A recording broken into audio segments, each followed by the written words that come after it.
Testing academy Hindi के अंदर आपका स्वागत है गाइस। और आज हम बात करने वाले हैं एमएनसी वर्सेस स्टार्टअप, कौन सा चूज़ करें अगर आप फ्रेशर हो या फिर 3-4 साल का एक्सपीरियंस हो। राइट, एज ए टेस्टर हमें कौन सी कंपनी की तरफ जाना चाहिए, प्रोडक्ट बेस्ड कंपनी की तरफ जाएं या फिर सर्विस बेस्ड कंपनी की जाएं। राइट, मैं आपको एक प्रॉपर डेमो और कुछ पैरामीटर के बेस पे बताने वाला हूँ कि कौन सी कंपनी आपको कब चूज़ करनी है विद 10 ईयर्स ऑफ एक्सपीरियंस। उसके बाद ये लर्निंग करके मैंने ये निकाला है। आई थिंक आपको बहुत हेल्पफुल होगा। अगर आपको पार्ट 2 चाहिए तो कमेंट में पार्ट 2 लिख देना। मैं एक और वीडियो बनाऊंगा जिसके अंदर मैं डिस्कस करूँगा कि how to negotiate your salary as a software tester, कैसे करते हैं। टेस्टर भी हो सकता है, डेवलपर भी हो सकता है, कैसे करते हैं। ठीक है, तो फिलहाल एमएनसी वर्सेस स्टार्टअप की वीडियो को शुरू करते हैं। चलिए आ जाइए। ऑलराइट, तो गाइस सबसे पहले आपको ध्यान क्या देना है। सबसे पहले मैं निकालता हूँ मार्कर। अगर आप 0 से 2 में हैं, राइट, यहाँ पे गड़बड़ हो गई मुझसे, कोई बात नहीं, इसको हटा लेते हैं उसे। ठीक है, 0 से 2 में अगर आप 0 से 2 ईयर के एक्सपीरियंस पे हैं, ठीक है, सबसे पहले हम पैरामीटर्स को समझेंगे। पैरामीटर्स क्या है प्रमोद?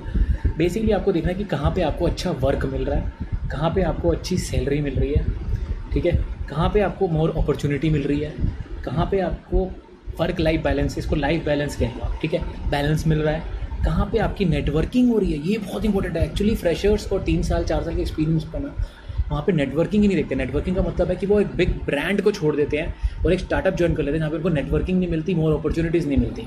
ठीक है, या फिर वाइस वर्सा भी हो सकता है कि स्टार्टअप में लोग ज़्यादा हो, क्या पता वहाँ पे गूगलर्स गए हो, गूगल का स्टार्टअप हो तो आपको वहाँ नेटवर्किंग ज़्यादा मिल जाए। जाके एमएनसी कोई एसेंचर इन्फोसिस एमएनसीज में वहाँ पे आपको इतनी नेटवर्किंग ना मिले। राइट, तो वो चीज़ है। और कितना चिल है, अब चिल भी एक पैरामीटर है गाइस जो कि बहुत लोगों को पसंद है। ठीक है, टू बी ऑनेस्ट। ठीक है, तो चलिए अब मैं आपको एक कॉन्सेप्ट बताता हूँ। अगर आपकी एज 0 से 2 ईयर है, फ्रेशर हो ना, तो आई थिंक आपको मैंने यहाँ पे येलो मार्क कर दिया है। इसका ये मतलब है आपको एमएनसीज की तरफ जा सकते हैं। ठीक है, एमएनसीज मतलब होती हैं सर्विस बेस्ड कंपनियाँ। मैक्सिमम एमएनसी जितनी भी हैं ना बड़ी वो सर्विस बेस्ड है। ठीक है, यहाँ पे मैं एमएनसीज जनरली उनको बोला जाए एसेंचर, इन्फोसिस, टीसीएस, ये सब कंपनीज। राइट, अब प्रॉब्लम इनमें आपको क्या मिलेगी, यहाँ पे जो मैंने एक पैरामीटर खाली डब्बा छोड़ा हुआ है, राइट, वो है लर्निंग। ठीक है, लर्निंग आपको बहुत कम मिलेगी गाइस। यही मैं आपको समझाना चाह रहा था कि लर्निंग पे बहुत फ़र्क पड़ता है कि कौन सी कंपनी आप ज्वाइन कर रहे हो। एमएनसीज जो कि मल्टीनेशनल कंपनीज होती हैं, वो बहुत बिग ब्रांड होता है, उनमें लर्निंग्स की कैपेबिलिटी बहुत कम होती है। मैक्सिमम एमएनसीज सर्विस बेस्ड है। ठीक है, और बहुत सारी एमएनसीज प्रोडक्ट बेस्ड भी हैं। I am just taking example, मैं आपको एग्जाम्पल बता दूँ कि एमएनसीज में आपको हो सकता है कि वर्क ओकेश मिले, सैलरी ओकेश मिले, अपॉर्चुनिटी भी ओकेश मिले, वर्क लाइफ बैलेंस आपको बेस्ट मिले। ठीक है, तो यहाँ पे मैं इसको कर देता हूँ, चलो हम चूज़ करते हैं एक और कलर। यहाँ पे बेस्ट मिले, वर्क लाइफ बैलेंस आपको बेस्ट मिलेगा एमएनसीज में, नेटवर्किंग आपको बेस्ट मिलेगी, चिल आपको लाइफ मिल जाएगी। लर्निंग मैं डाउटफुल। ठीक है, डाउटफुल, क्वेश्चन मार्क। ठीक है, तो एमएनसीज में मेरे हिसाब से बेस्ट जो रहता है, अगर आप यहाँ पे एमएनसीज में सर्विस बेस की बात कर रहा हूँ, अगर आप सर्विस बेस से करियर स्टार्ट करते हो, राइट, तो बहुत अच्छा है। मैंने खुद सर्विस बेस एमएनसी से ही स्टार्ट किया था। इसमें आपको पता है क्या मिलेगा, आपको बेसिकली आपको एक चीज़ मिलेगी जिसको कहते हैं प्रोसेसेस।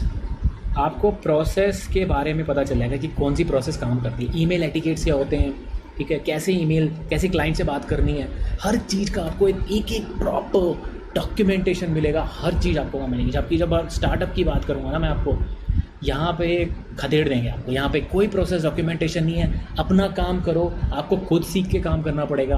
और यहाँ पे जनरली स्टार्टअप जो होते हैं वो अपने प्रोडक्ट बेस्ड होते हैं, तो वहाँ पे आपको प्रॉब्लम्स आती हैं। ठीक है, तो मेरे हिसाब से अगर आप 0 से 2 ईयर्स के एक्सपीरियंस में आप एमएनसीज की तरफ जा सकते हो।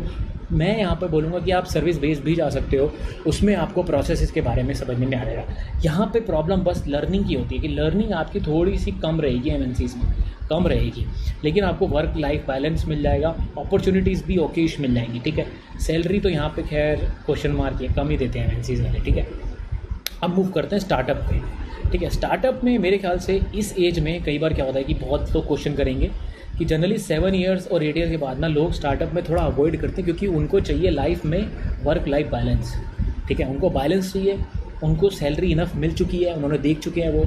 ठीक है, उनकी लर्निंग भी हो चुकी है, राइट, तो वो यहाँ पे इस एरिया में वो जनरली इसके बाद स्टार्टअप को चूज़ नहीं करते हैं। ठीक है, कम करते हैं, कम करते हैं, मैं ये बोलो कम करते हैं, ठीक है। ये मेरी लर्निंग है। एमएनसीज़ आप एनी टाइम चूज़ कर सकते हो। यहाँ पे डिफरेंट एमएनसीज़ आपके पास आएंगी, यहाँ पे आपके पास ऑप्शंस स्टार्टअप भी आएगा, कईयों को शुरू में ही स्टार्टअप मिल जाएगा, बेस्ट है उनके लिए। तो मैं ये बता रहा हूँ, अगर आपको शुरू में ही स्टार्टअप मिल जाता है, आपका लर्निंग पार्ट बहुत स्ट्रॉन्ग हो जाएगा और आपको सैलरी कम मिलेगी, ये ट्रू है, ठीक है। सैलरी आपको कम मिलेगी, लर्निंग पार्ट आपका ट्रू हो जाएगा, वर्क लाइफ बैलेंस तो ख़त्म हो जाएगा। स्टार्टअप में वर्क लाइफ बैलेंस मेरा तो जीरो था, मैं 12 घंटे काम करता था रोज़, सैटरडे को भी करते थे हम स्टार्टअप में, जब मैं स्टार्टअप में था वर्ल्ड में, ठीक है। तो यहाँ पे फ़र्क पड़ता है। मल्टीनेशनल कंपनीज़ में आपको वर्क लाइफ बैलेंस मिल जाता है, सैलरी डाउटेबल है पर आजकल सैलरीज काफ़ी अच्छी मिल रही हैं लोगों को, ठीक है। अब मैं यहाँ पे ना इसी के बीच में एक पॉइंट मानने वाला हूँ, product based companies versus service based company. Service based company, जिसको हम सर्विस बेस्ड कंपनी को हम SBC कह लेते हैं, ठीक है। सर्विस बेस्ड कंपनीज़ आप इनिशियली चूज़ कर सकते हो, ठीक है। उसके बाद मेरे ख्याल से आपको प्रोडक्ट बेस्ड कंपनी पे ही जाना चाहिए। इसके बाद आप यहाँ 10 के बाद राइट, यहाँ पे भी सर्विस बेस्ड कंपनी चूज़ कर सकते हो, ठीक है। तो इस एरिया को और इस एरिया को याद रखो सर्विस बेस्ड के लिए, ठीक है। बाकी लोग को मैं हमेशा सजेस्ट करूँगा, प्लीज़ आप कोई प्रोडक्ट बेस्ड कंपनी में ही रहिए। बीच में अगर आप 2 से 10 ईयर के बीच में है, प्रोडक्ट बेस्ड कंपनी में ही रहिए। इसका मैं रीज़न आपको बताता हूँ क्यों। मैं आपको अपने आप को जूम कर लेता हूँ, बड़ा कर लेते हैं भाई, बड़ा हो जा। हाँ, इसका रीज़न मैं आपको बता देता हूँ कि अब आपको समझ में क्लैरिटी आ चुकी होगी कि MNC वर्सेस स्टार्टअप में क्या होता है, ठीक है। आपको मैंने सारे पैरामीटर बताए, work parameter, salary parameter, opportunity, balance, work life balance, networking, chill और लर्निंग, राइट। MNCs में अब आपको मैं फिर से एक बार रिएटरेट कर देता हूँ कि MNCs में आपकी लर्निंग थोड़ी सी कम रहेगी, सैलरी भी कम रहेगी, वर्क लाइफ बैलेंस बहुत अच्छा रहेगा, चिल आपको मिलेगा, नेटवर्किंग अच्छी मिल जाएगी। स्टार्टअप में भी नेटवर्किंग अच्छी मिल जाएगी, सैलरी कम मिलती है कई बार स्टार्टअप्स में, आजकल तो सैलरी अच्छी मिल रही है वैसे स्टार्टअप में, ठीक है, वहाँ पे मिल जाएगी। अपॉर्चुनिटीज़ आपको स्टार्टअप में और MNCs में डाउटेबल है, पर मेरे को तो लगता है कि स्टार्टअप में भी अच्छी मिल जाती है, ठीक है। तो आई होप आपको क्लियर हो गया होगा। पर यहाँ पे सर्विस बेस्ड और प्रोडक्ट बेस्ड को मैं आपको फिर से रिहाइड्रेट कर देता हूँ गाइस। जो लोग फ्रेशर हैं, आप ही सर्विस बेस्ड की तरफ जाइए, शुरू के 2 साल काम करके प्रोडक्ट बेस्ड में मूव कर जाना वापस। अगर आपको शुरू से प्रोडक्ट बेस्ड कंपनी कर रही है, आप तो बेस्ट है आपके लिए प्रोडक्ट बेस्ड कंपनी, अगर आप स्टार्ट कर रहे हो करियर अपना, ठीक है। प्रोडक्ट बेस्ड से करिए, क्योंकि वहाँ पे आपकी लर्निंग रहेगी और आपको क्लाइंट फोकस मार्केट नहीं रहेगा, आपको अपना काम करना होगा और आपको उसी के पैसे मिलेंगे। वहाँ पे क्लाइंट को रुझाना पड़ता है, क्लाइंट को बहुत ज़्यादा समझाना पड़ता है, बहुत कुछ करना पड़ता है, मतलब वो थोड़ा मेरे को अजीब सा काम लगता है। मैंने शुरू में करा है, मुझे पता है, तो आई थिंक इनिशियल आप मूव करिए। तो आई होप आपको क्लैरिटी मिल गई होगी अब कि आपको MNCs वर्सेस स्टार्टअप में क्लैरिटी मिल चुकी होगी, product based versus service based में क्लैरिटी मिल चुकी होगी, ठीक है। फिर से एक बार दिखा देता हूँ डायग्राम छोटा करके तुम्हें, ठीक है।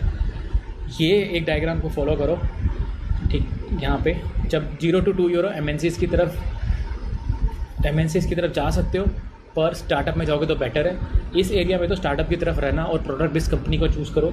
इसके बाद आपको 10 साल के बाद जनरली मूव करना हो सकता है, ठीक है। अब आप मुझसे पूछोगे कि प्रमोद, आप भी तो 10 साल के होने वाले हो, तो क्या आप एक सर्विस बेस्ड कंपनी में जाना चाहोगे क्या?